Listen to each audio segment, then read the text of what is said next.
Welcome to a new edition of the Famous Interviews with Joe Dimino. On this episode, we talk with conscious leadership educator and serial entrepreneur, Nicole Bellisle. She has worked with thousands of executives and founders from around the world in her roles at Harvard University, Techstars, Impact Hub, and Leaders on Purpose. She has helped grow 8 companies in the last 10 years, including a startup that was funded on Shark Tank. She is the host of the Living Leaders podcast, which hosts conversations about the future of leadership and the inner work required for being an exceptional leader today. We get into all of this and so much more. Enjoy. It's great to meet you. Thanks for taking a minute out for the show. Of course. My pleasure. So before we get into your life and what kind of motivates you and makes you who you are, I want to know the last 3 years, COVID's really worked on all of us in its own way. And I'm curious how you survived that time period and how it's changed the way that you live life and conduct business now. I love this question because I feel like there were so many learnings in the last 3 years that I still lean on in how I run my teams and how I run companies. And I think during the pandemic, there was such a need to form community quickly and get into very deep conversation and process a lot of information and emotion simultaneously. And really, if we think about this, the pandemic was such an incredible example of something that is highly complex, ambiguous, uncertain, and it did kick up a lot of our humanness, whether it was our relational needs, our physical safety.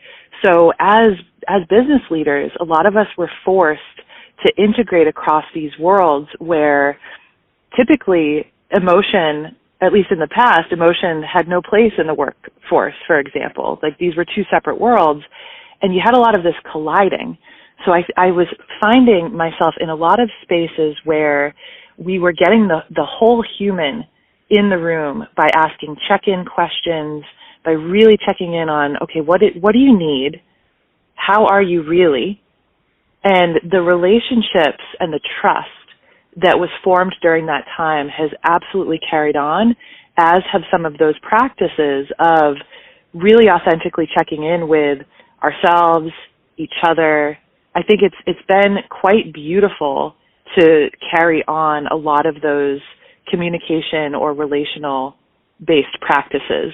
So that to me has been one of the biggest deepenings that occurred in teams and in leadership. And I think now we've sort of swung the other way where a lot of us got really sick of doing that online, although I was always amazed at how deep we could go, even on Zoom.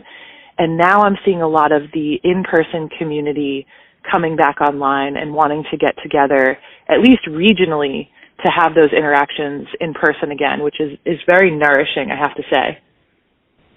For sure. So as an entrepreneur and as a motivator, I want to get kind of to the heart of what you do on a daily basis. So I'm going to hypothetically place you in front of a bunch of kids at a grade school, let's say second graders for career day. And one of the kids looks up and asks you, what do you do for a living? How do you answer that? I help people build lives that they love and to have the freedom to be all of themselves. So let me ask you this. When you were in grade school, in the second, third grade, what was your dream? What did you want to be when you grew up? So I already wanted to be an entrepreneur, even from a very young age. I would dream about different companies that I wanted to start, which is kind of, looking back, it's kind of amazing how young that started. But I would draw out these elaborate diagrams of the wedding venue that I wanted to run and the different events I wanted to hold. And that was just one of many ideas that came through. But to me, entrepreneurship and business has always been a form of creative expression for me. And even back then it felt like, this is playing.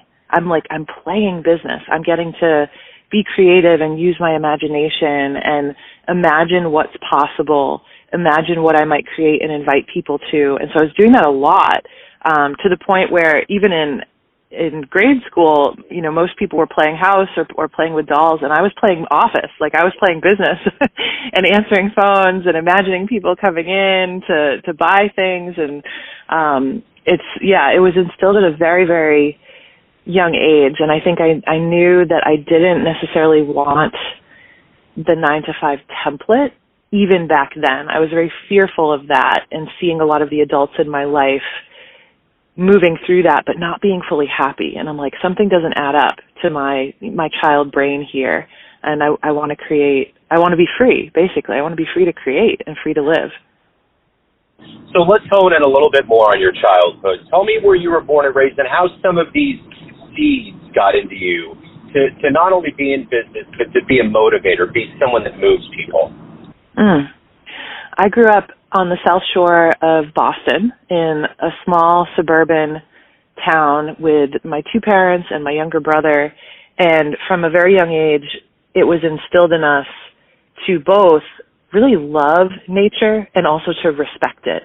I think growing up in New England, we had big blizzards, we had hurricanes, we were a boating family, so we also got to witness the power of the ocean quite often when we would go out as a family and take the boat to Martha's Vineyard and Cuttyhunk, which is an even smaller island right out near Martha's Vineyard. And there was this deep reverence that we all held, as whether we were stargazing on the boat or jumping into the ocean and knowing how big and vast it is and how much you can't see because the ocean is so dark, it's so choppy up there in the Northeast. So there was a lot of learning to trust ourselves, learning to respect nature, and tapping into something that was much, much bigger than us as we swam or as we looked at the stars. And so often as a family, we were asking big questions like, oh, I wonder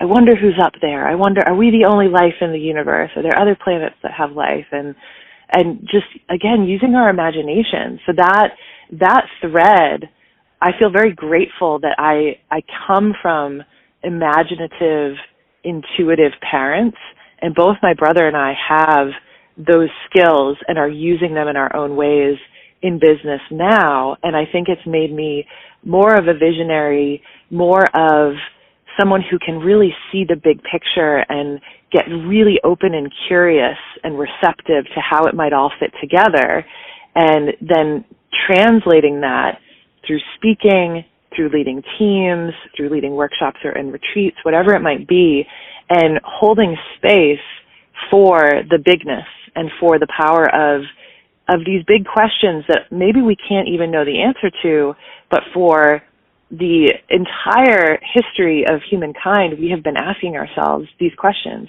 Who am I? Why am I here? What's the meaning of this? How do I live a life on purpose? How do I connect with people in meaningful ways and feel fulfilled in my relationships and in the life that I build? And that's the brunt of what I'm helping founders and executives do now, is connect with those sometimes unanswerable questions to get clarity, and then use those answers within us to design a lifestyle, design a company that looks like we designed it, that looks like it's a reflection of our values and what is most meaningful to us. So who's been a hero, a motivator, role model for you in your life? I have a woman in particular who I've worked with for 11 years. She is amazing. She lives in Australia. She runs executive education courses that I have been a part of with her for many years now. But she, even when she goes into rooms with really high-powered people, whether it's Fortune 500 CEOs or executives of big multinational companies, government officials, whoever it is, she stays so grounded in what really matters to her, what's important, and doesn't let the hype or the myth, really, the myth of big overnight success shake her out of her authenticity. And whether it is dressing in more comfortable clothes than most people would at the conference, or having her guitar strung on her back as she walks into a venue where she's about to lead executives, like really showing up as her authentic self, and then getting to witness how that has been disarming for many people around her who felt like, I have an image to uphold. I'm supposed to be something. I'm supposed to show up in a specific way to be successful, to be respected. And she just disarms all of that in the most beautiful, natural way. And she's even helped me to defrost and disarm in that way and show up more authentically in all spaces. So she continues to be one of my heroes, and I'm fortunate enough to work with her on a regular basis now. So if you can meet anybody alive on the planet right now and spend a little time with them, who would it be? I would have to say I would have to say my mom, which is interesting that is the organic answer that comes up, because I already spend a lot of time with her, but we are very connected on a similar journey of growth and untangling our current work culture. She works in a space where there still is a lot of command control culture. There's a lot of expectation that you work really hard and long hours, and you do that at the expense of your health, of yourself, of your relationships. And she and I are both seeing a lot of the shifts in how work culture is transforming and becoming more healing in a lot of ways as we learn to set boundaries, as we investigate what it is we really need and how to design a life and work system that works for our humanness and works for our whole human health. And she's someone who is really in that journey, and we're doing a lot of sense making of the journey together. So if I could spend more time with anyone on the planet, it would actually be her, and to get into those spaces of sense making it together, healing our patterns and our wounds around not being enough and feeling like we need to outsource our self-worth to our work. There's so many patterns that we hold and that we're healing together, and it feels like that work that we're doing now, it goes even further back into our ancestral lineage. So it feels like the work isn't just for us in the now, but it is for our ancestors who also were beholden to a lot of these cultural norms when it comes to hard work, and also doing it for any future ancestors that might come next, and really building that better future together. So you've obviously had a very clear vision of how you wanted to live your life as an entrepreneur, and you've always been very driven. But I want to take that macro and come in a little bit more micro and ask, every day we wake up, the alarm clock gets us up, we move through our day. What is the ultimate motivator for you to accomplish what you want to get done in a day? The ultimate motivator for me is actually more of a feeling of alignment in my own body, in my relationships, in how I'm able to connect with purpose moment to moment, and through the different actions that I take, through the different creations or projects that I'm working on. There's this element of, if I live a day where I am really in line with my guiding values and principles, if I am making that 7-year-old self within me proud of how I'm showing up and living my life, and I can go to bed at the end of the day and feel like, wow, I was honest, I was vulnerable, I was transparent, I was clear in how I was moving towards purpose today, even if it's the simplest thing, that is enough for me. That has really become enough, and it's my guiding North Star to cultivate that inner alignment, because I believe when we do that, we also start to cultivate the alignment and coherence within our teams, within the cultures of our companies, within our industries. I believe leadership really starts with self-leadership and ripples out into everything that we do. So I'm wanting to live that life of authenticity and integrity within myself on a daily basis, so that I can even do that, so that I can even model what that could look like in team or family or community settings. And that's my ultimate motivator. So in this life of variances, ups and downs, we gain wisdom based on all these things we go through and overcome. So if you had a dream tonight and you ran into the 20-year-old version of yourself, and you could give that version of you a piece of advice based on the wisdom you've gained in your life, what would you tell that younger version of you? I would tell them it's safe to relax. It's safe to rest, because I've really come to see rest as a form of revolution, even in a world where we are conditioned to be so busy, too busy to look at ourselves, too busy to reflect. Sometimes it's so hard to sit in stillness and in silence and hear our thoughts or look at our deepest patterns, our shadows, our inner wounds.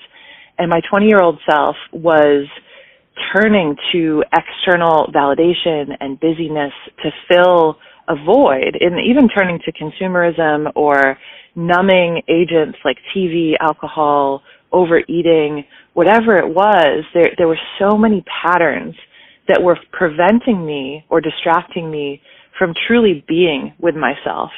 And I think if I had the courage and the bravery to slow down and be in the spaciousness, be in the stillness with myself, I might have discovered earlier on how much I do actually love myself, like that it is safe to look at these things, move through them, and cultivate that inner sense of love. And then we won't need to validate ourselves through all of these external means quite as much. We won't need to fill the void. It's that coming to that realization that we already have what we need within us.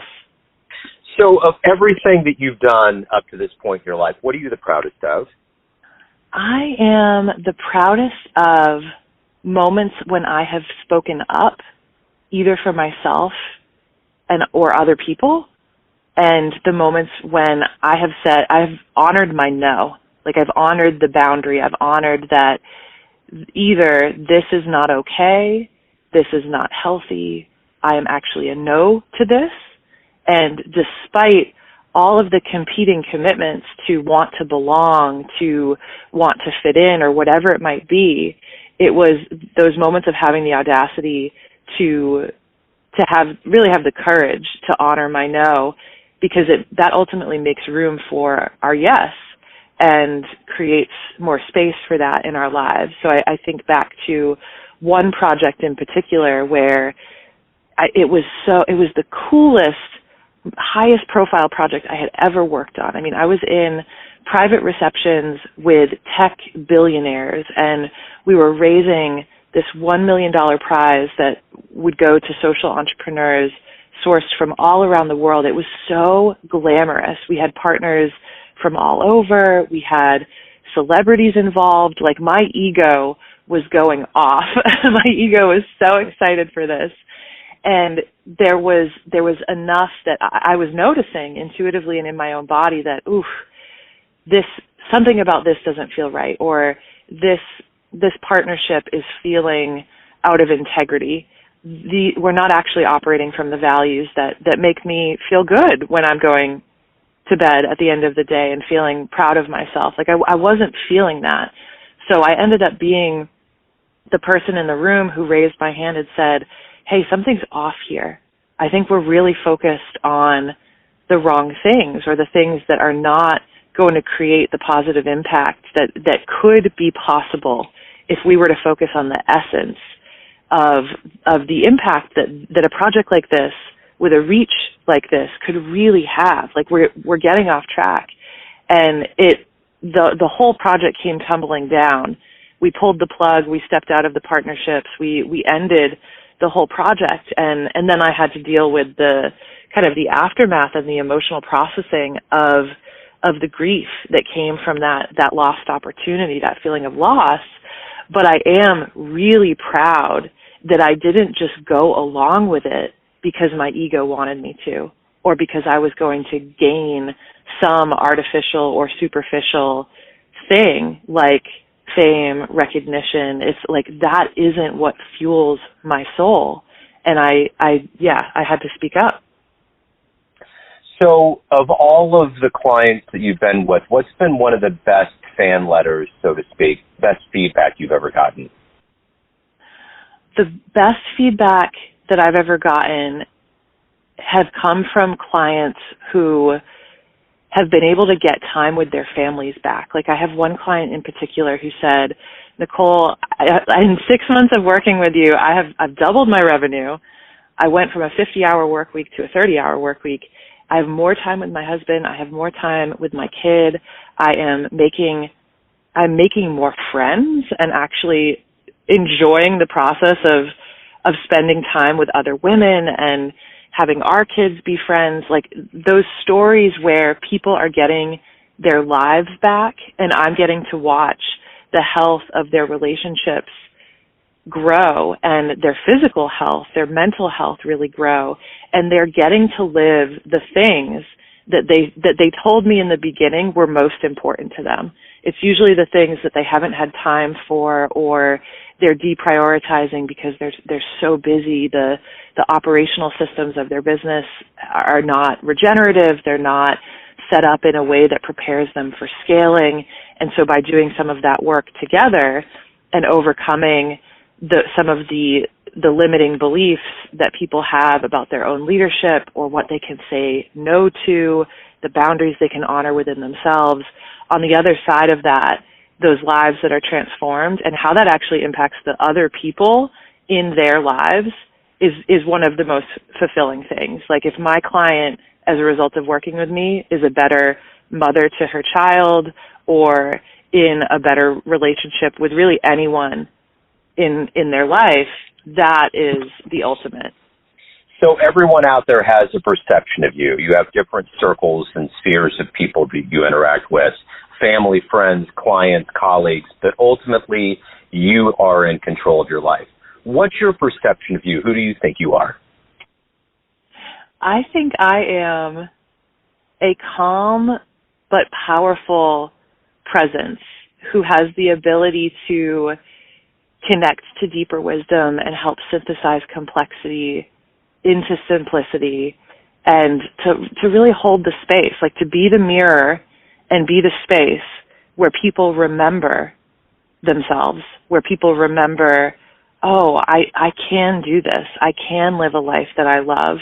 These are the aspects of myself that I've been longing for, and I get to choose them. So it's this ability to, through that space holding and through that calming presence, empower others to find their inner power, to find their inner light or purpose, and to then go act from that, to make decisions from that. And I often have that reflected back to me of, gosh, when you're around, I feel so calm. I feel so at ease, and I give myself permission to be in my gifts, to love myself, and to choose differently. So yeah, I really appreciate that question. So, Nicole, everyone out there that's been listening to this that are curious about what you do, want to learn more about you, your services, anything revolving around your world, where should they go? I would invite them to check out NicoleBellisle.com. Bellisle is Bellisle. And that's a good space to learn more about my client work and how I work in teams. I have various courses and programs on things like self-leadership, cycle thinking, and building a more cyclical lifestyle and cyclical patterns in our work so that we can scale truly regenerative companies. And that last piece is really what my nonprofit, Living Leaders, is all about. So the other place, if folks are business owners, they're wanting to scale without burning out, they're wanting their operations to look and feel more like nature than a machine, then livingleaders.org would be the place to go for that set of services and programs and educational resources. And there's a lot that's in the resource library that would be a great place to start. Nicole, I love your drive. I love your stories. You were wonderful. Thank you for taking time out to open up your world a little bit to my audience. And best of luck with everything. Thank you so much, Joe. This was so fun. Thanks for having me on. Thanks for tuning in to another famous interview with Joe Dimino, where we cover the world of art, literature, business, spirituality, music, and more from around the globe. If you want to hear more interviews, visit the Famous Interviews with Joe Dimino channel on YouTube. You can also find us on Spotify and Apple Podcasts. Thanks again for listening, and until next time.